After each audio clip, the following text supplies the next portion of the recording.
Have you seen Star Wars?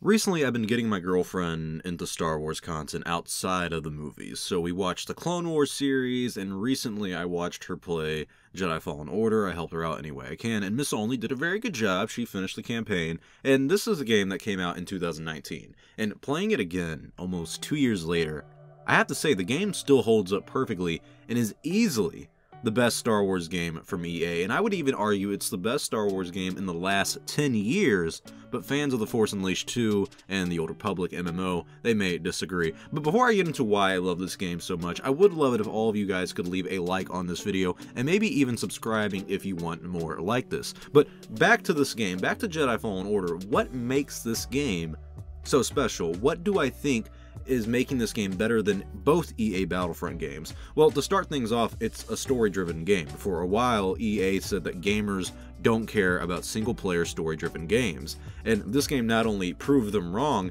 it exceeded expectations and sales, and I think it received the most praise out of any recent Star Wars game, and I would want to say for the past 10 years, but definitely compared to the other EA Star Wars games. And the story is pretty simple. You're a Jedi who survived Order 66, and with the help of the Mantis crew, you're trying to prevent the Sith from finding more Force-sensitive children to turn them into, dark side users or whatever they want to do with them. And for years now, I've said that Lucasfilm should stop telling stories between episodes 3 and 4. That's a 19-year gap, and that was a transition period from the Republic to the Empire, and in this game we see some glimpses of that transformation that fans loved. Mainly at the beginning you saw all the old Clone Wars ships being destroyed, but the reason that this timeline works for Fallen Order is because you can be a Jedi who takes on stormtroopers, and honestly we all know this to be true. That is Star Wars at its most basic level. If you see a lightsaber, you see stormtroopers, you know it's Star Wars, and it's really easy to enjoy. But this game succeeds in making it fun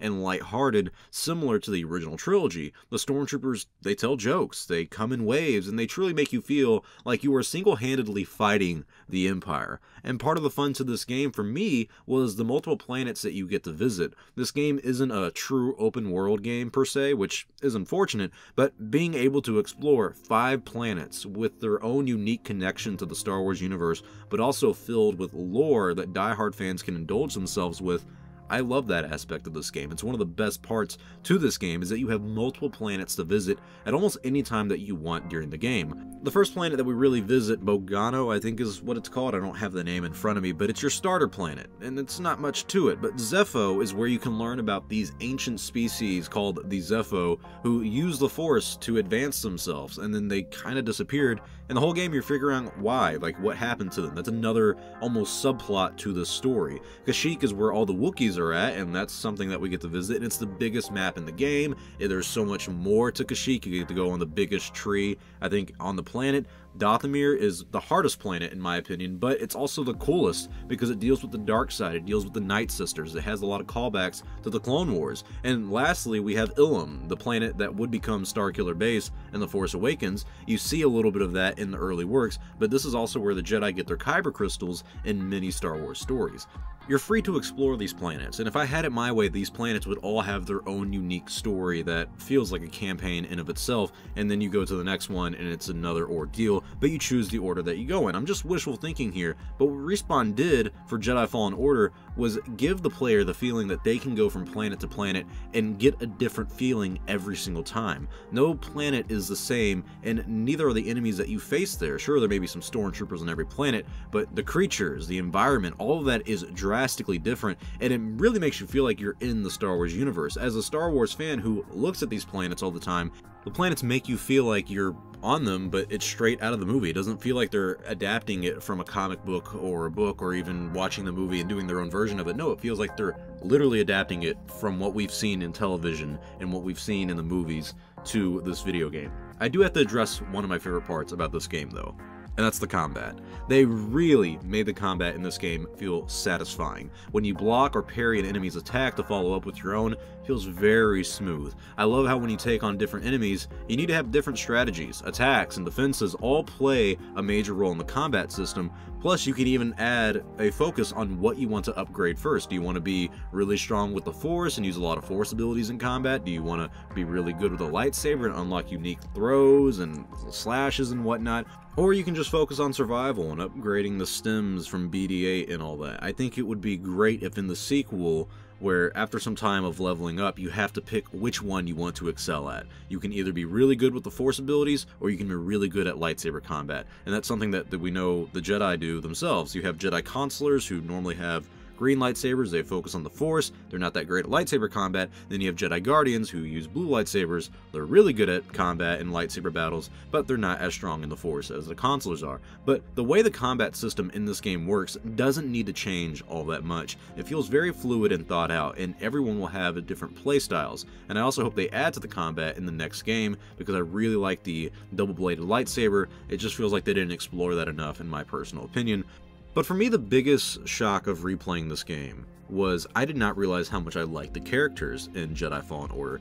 Cal Kestis is now a Jedi that I love a lot. He's got charisma, he's patient, he's calm, and he carries himself exactly like I would expect a Jedi to, and the fact that he's so committed to them even after the Order has fallen, I really like that. But also the Mantis crew. Don't forget the Mantis crew. The Mantis crew itself kind of made this game when it came to the story and the emotional department. When it came to the origin comics for Seer Junda, I remember reading those and really liking it, so seeing more of her story fleshed out in Fallen Order was not only nice, she really added a unique element to the game. If it wasn't for her, the relationship that she had with one of the Inquisitors, her fallen apprentice that turned into Inquisitor, that would have no emotional weight. It would hold no weight or emotion at the end of the game if Seer wasn't involved with this. The twist that her apprentice became a Sith Inquisitor was unexpected, and it didn't feel forced. It felt very natural, and it felt like a very good part of the story. If we didn't have Seer in the game, the identity of the Seventh Sister wouldn't really mean much. Grease was the comedic relief, but was easily my favorite character of the game, and then we have our girl Murin, the Night Sister, the one everyone's got a crush on because she's cute as a button. She interests me the most since she is so close to the dark side and using the Force through magic. I'm really interested in where they take her story for the sequel to this game, and would even hope to play as her in the sequel. I think that would be a very unique spin on things. There are also a lot of unique story opportunities that we have with, I don't know if you call him a former Jedi or just a Jedi, and also a Night Sister teaming up. That can be for good, that can be for bad, we don't know what's going to happen, but I really hope Murin becomes almost the second playable character in Jedi Fallen Order 2. I think that would be very unique. Jedi Fallen Order did what no other Star Wars game has done in the past 10 years.